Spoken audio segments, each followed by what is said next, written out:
Nshuti yanjye, mbanje kubasuhuza nimugire amahoro y'Imana. Wowe ushaka kwigira imodoka, waba umuhanga birashoboka.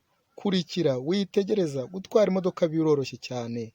Ari nabyo ngiye kukwigisha muri aka kanya. Wigenda n'amaguru ufite ubushobozi bwawe, wigenda n'amaguru ufite inshuti zifite imodoka. Nawe gutwara wabishobora, ntago bikomeye, biroroshye. Kurikira nshuti yanjye, turebe ibintu 5 umuntu akoresha kugira ngo abashe gutwara imodoka ye. Imbere y'agatuza kawe, iyo umaze kwicara mu modoka, imbere y'agatuza kawe haba hari vola.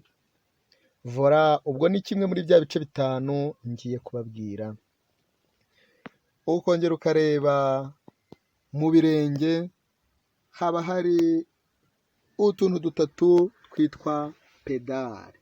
Harimo iburyo hari umuriro, bawita giselerateri, ukandagiraho gake gake. Hagati hari feri ifatwa n'ikirenge cy'iburyo, kiba kivuye ku muriro kikajya gufata feri. Noneho ibumoso bwacu nshuti yanjye hari amburiyaje ikora kuri vitensi, ukandagiraho ukayigezayo neza. Mu gihe ugiye gukoresha vitensi nshuti yanjye, kurikira amburiyaje ibumoso, hagati feri, ku ruhande umuriro. Turebe noneho uko bikora. Umuriro utuma ikinyabiziga cyacu cyihuta nshuti yanjye. Kurikira, iyo ukandagiye cyane ikinyabiziga cyawe kirihuta, wakandagira gahoro kikagabanya umuvuduko. Twagiye noneho kuri feri yacu yo mu birenge, tuyikoresha igihe ikinyabiziga cyacu dukeneye ko cyitonda, cyane cyane ahamanuka, ndetse mu gihe dukeneye ko gihagarara burundu. Murakoze cyane, dukurikire. Ya amburiyaje yacu twabibonye ko ikora kuri vitensi. Iyo ugiye gushyira mu vitensi ubanza gutsindagira amburiyaje ukayigezayo neza. Noneho twagiye. Ibi ni ibice 3 bikoreshwa mu birenge na ya vola twabonye ibiri imbere y'agatuza.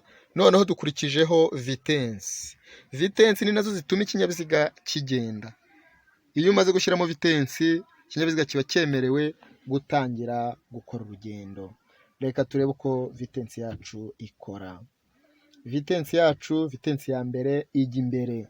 Mbibutse yuko ndabanza nkabigisha vitensi 2 zonyine, kugira ngo mu kindi gice tuzazirebe zose bitabavuna, cyane cyane ugiye gutangira. Reka mbanze ngo ibyo ngibyo. Vitensi ya mbere noneho ufata kuri ya roviye ya vitensi, ukegeka ku ruhande ruzi wawe, nkwibutsa ko ubwo ufasha amburiyaje wayigejejeyo neza,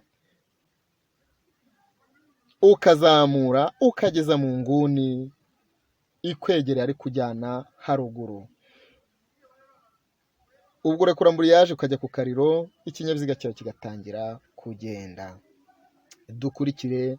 Iyo umaze kugenda metero zitarenze 10, ufata ya amburiyaje yawe nanone ukamanura ukageza mu nguni ikwegereye nanone hepfo.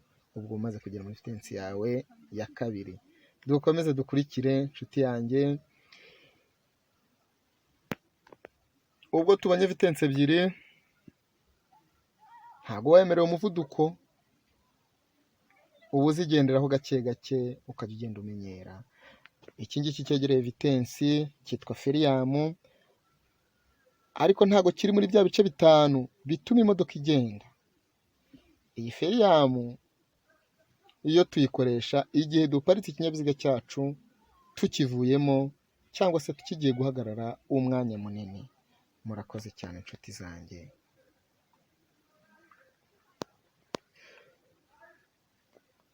Twagiye noneho tugiye kwatsa imodoka yacu, dutangire urugendo. Tuba dufite kontake yacu, ni nko gukata ingufuri bisanzwe, uyishyira ahabugenewe, ari naho murimo kubona ukatsa imodoka yawe.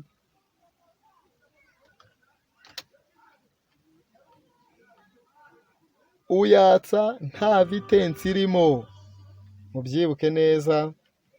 kuyatsa nta vitensi irimo, ariko ikinyabiziga cyawe uba wafashe amburiyaje na feri kugira ngo wizere ko gihagaze. Twakije, mukurikire.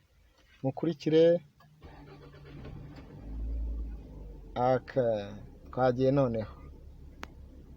Iyo tumaze kwatsa, ikinyabiziga cyacu kiba cyemerewe guhaguruka.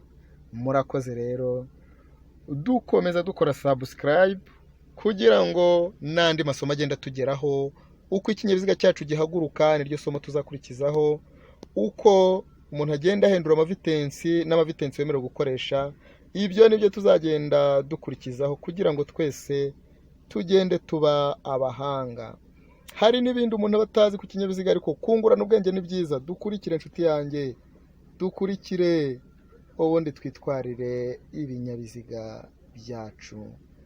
Mbaye mbasezeho uyu munsi, mugire amahoro y'Imana kandi mugire amasomo meza.